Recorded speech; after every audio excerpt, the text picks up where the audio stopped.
4 years I thought my cousin was the golden child while I was invisible until I uncovered letters my parents hid from me, and the shocking truth about who Daniel really was shattered everything. I used to think invisibility was just something from comic books or movies, but in my life, it was real. I wasn't actually invisible. Of course I had a body, a voice, and feelings, but to my family, I may as well have been a ghost, from as early as I could remember.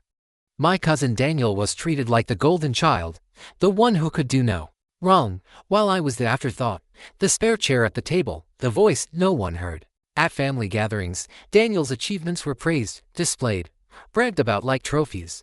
Every school award he got was framed and shown off, every soccer game he played. The entire family would turn up to cheer. When he got his driver's license, my uncle threw a huge barbecue in his honor, complete with balloons and banners. Meanwhile, when I got mine a year later, my parents just tossed me the keys and told me not to wreck the car. It was always like that. His birthday parties were events, mine were obligations. He got hugs and smiles, I got nods and sighs. 4 years, I told myself it didn't matter. Maybe I wasn't as talented. Maybe I wasn't as likable. Maybe Daniel just had that spark I didn't. Kids rationalize things in cruel ways to survive. And that's how I survived. But as I grew older, the weight of that invisibility started to crush me. Family dinners were the worst. Daniel would arrive late, sauntering in like a celebrity, and everyone's eyes would light up. "Danny, you made it."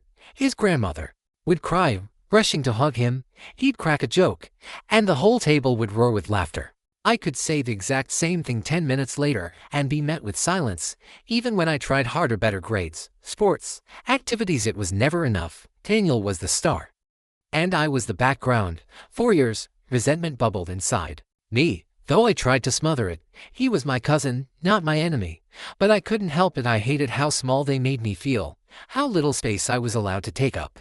I hated that I could win an award in art, and no one would care, while Daniel's participation ribbon in a spelling bee got passed around like a treasure.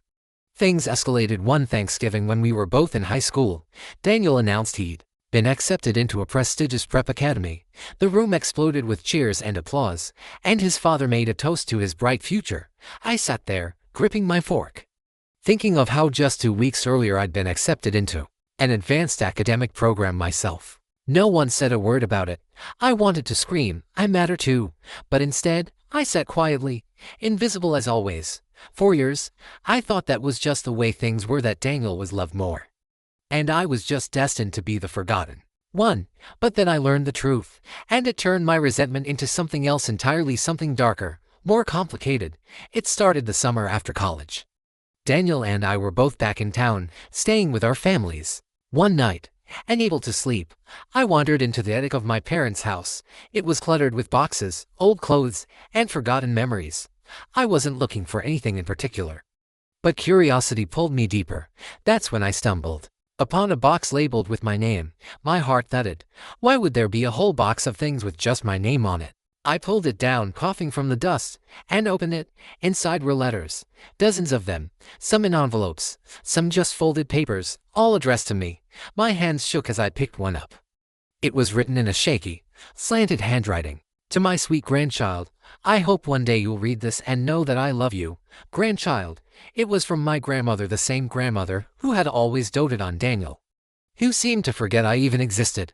Confused, I opened another, and another. Each letter was written to me, year after year, from the time I was a baby up until a few years ago. Each one spoke of love, of pride, of wanting to be part of my life. But here was the shocking part. I had never seen a single one of them. They had been hidden from me.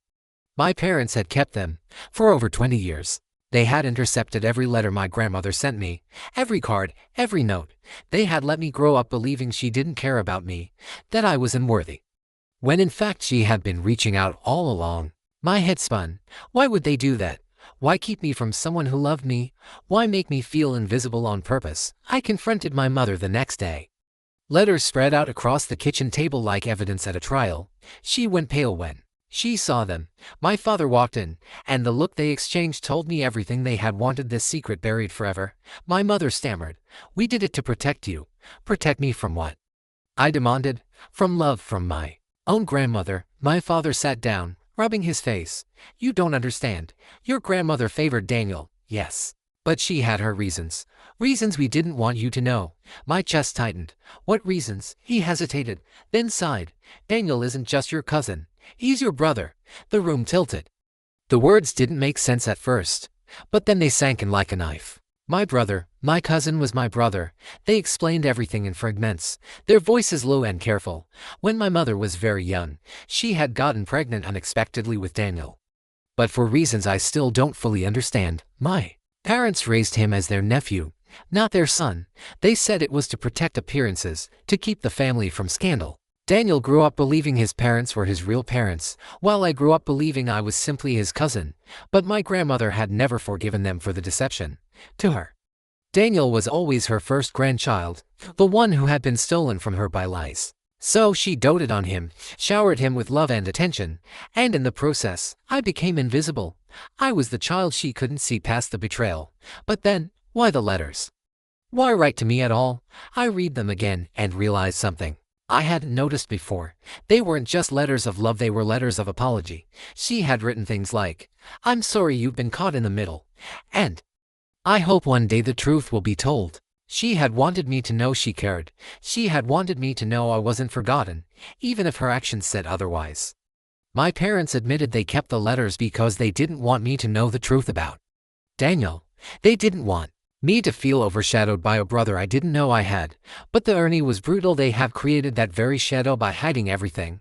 The years of neglect, the invisibility, the resentment, it was all built on lies. I didn't know what to feel. Anger, betrayal, sorrow, they all mixed inside me like a storm. I thought about every holiday, every dinner, every time I had sat there wondering why I wasn't enough. And now I knew it wasn't that I wasn't enough, it was that I was living inside a lie so tangled no one dared to cut through it. That night, I confronted Daniel. I didn't know how he would react, but I couldn't carry the weight alone. We met at a diner, the kind we used to hang out at in high school. I told him everything. At first, he laughed, thinking it was a joke. But when I showed him the letters, his face drained of color.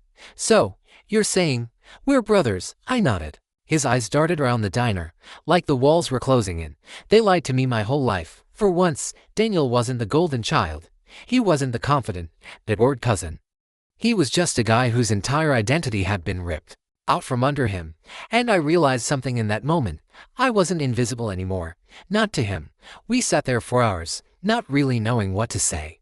Both of us lost in the wreckage of our family choices. The truth didn't make everything better. It didn't erase the years of pain or suddenly make me feel loved, but it did give me clarity.